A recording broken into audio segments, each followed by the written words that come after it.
Mike, can you talk a little bit about the visa bulletin? I know that we've had many shows about retrogression. So for anybody who missed those shows, maybe you can give just a brief update about what happened and just talk to us about the latest visa bulletin.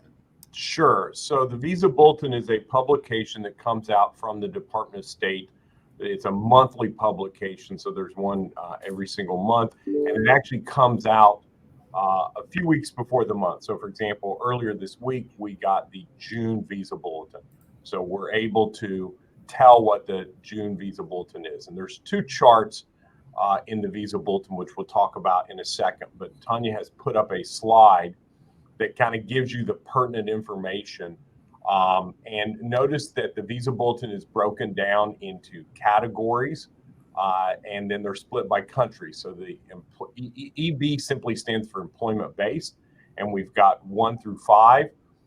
Nurses fall under the EB-3 category. Some other healthcare occupations, such as pharmacists, OTs, most PTs, docs, would fall under EB-2 category. But for RNs, EB-3 category is what you're going to look at.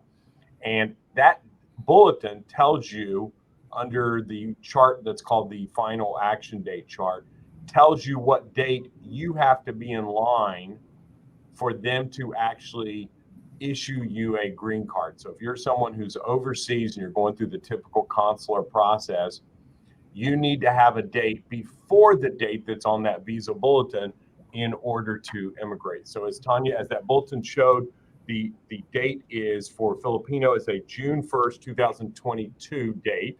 It's mirroring the other world, which means any country born in outside of Philippines, India, China, Mexico, which have their own lines.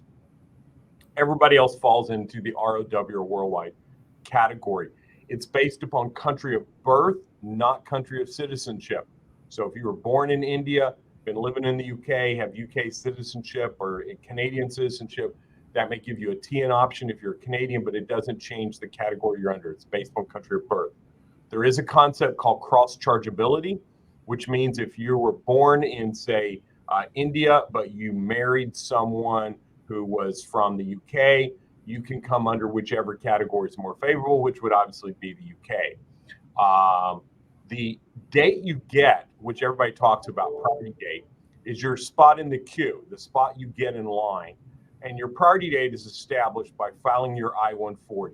So earlier in this call, Tanya talked about, and Chris talked about how it's really important to get your I-140 filed. Retrogression should not delay your filing the I-140. Matter of fact, should speed it up, because when you file that I-140, that file date, that becomes your spot in the line. So I file a case today, May 19th, that becomes my date in line. And until I get where this bulletin says before May 19th, then I can't move forward in the case. So the person that's asking right now about a September 6, 2022 priority date, right now they're working on June 1st, 2022, which is close, but not close yet.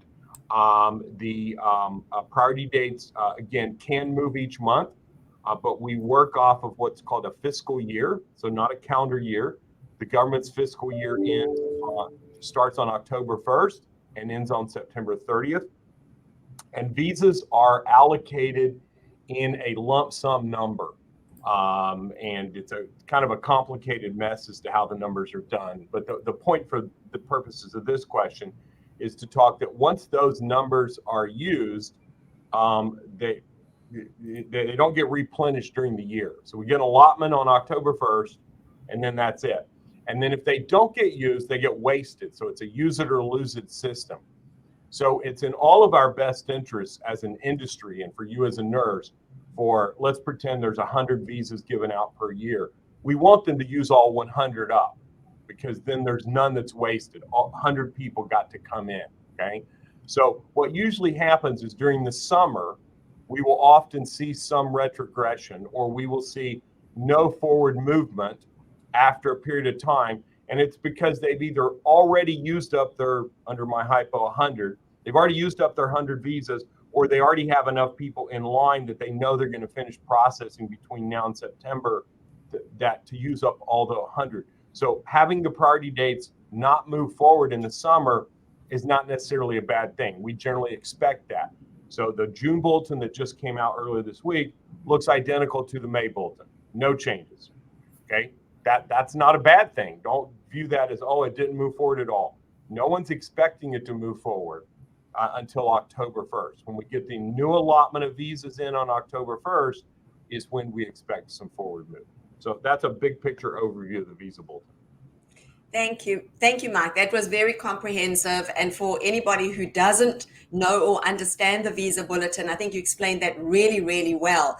I would really encourage everybody who's watching today. This is Mike and Chris's way of paying it forward for all healthcare workers by coming on the show for an hour today and answering your questions. And we ask you in turn to pay it forward for others and share this feed with your friends and colleagues. Really important to get out the real information. And I think Mike gave a great explanation of the visa bulletin and the situation that we find ourselves in right now with this summer retrogression.